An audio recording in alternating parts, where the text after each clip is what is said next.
quick update for you because someone said to me in one of the messages, what happens when you've got huge downward momentum and huge upward momentum and you're below the 200 or up above the 200, because we only buy in this area, but we don't want to be buying when we've got this going on.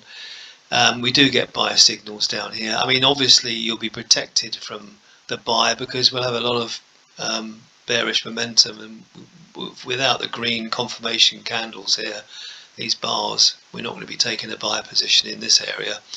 So let's assume that this is all started off and we get to sort of here, and we've got this other EMA. This is 20 EMA on this one, and it is very closely respected because it's 20 periods of 15-minute candles, and if we fall below this, then it's a good sign that we're actually going to start to move down. We would normally be waiting until we've broken through, and then we can take a sell and ride that down, which is great. But there is a possibility for taking a sell sort of up here somewhere and saying, right, we can get a few extra pounds in, but we've got no sell signal above because there's no pullback. It's a continuous trend. We wait for pullbacks, like this sort of thing here, before we get the sell signal.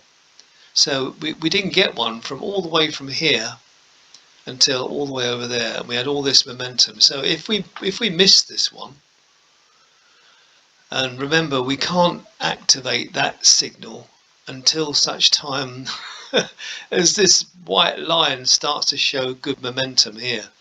So that would be outside the 4-hour window. However, the continuation rule does say that if the circumstances haven't changed, in other words, we've got a steady progression of momentum to the downside with this white line showing momentum to the downside, then there's no reason why you can't take a sell position here.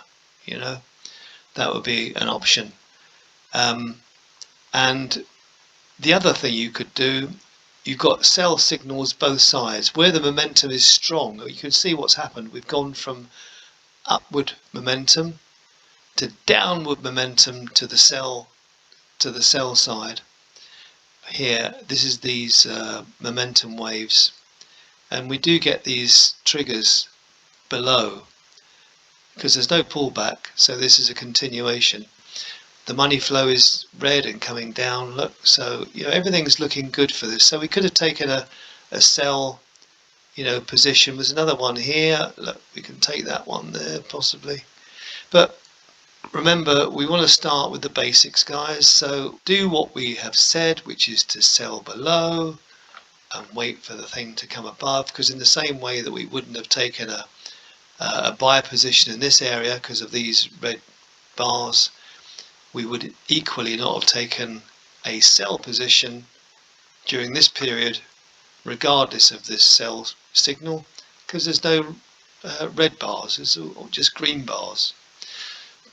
One of the biggest problems is the patience that we need between these trades, because sometimes they can be a day or so between coming along.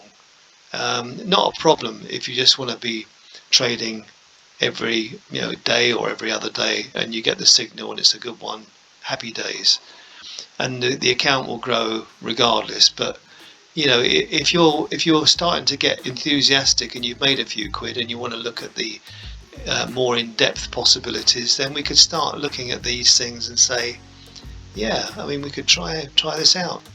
Anyway, hope that's helped, and it's just something I'm working on right now. I'm doing all the back tests. It is very, very good, but it's going to take a while to decipher it all. Thanks a lot. Have a great day.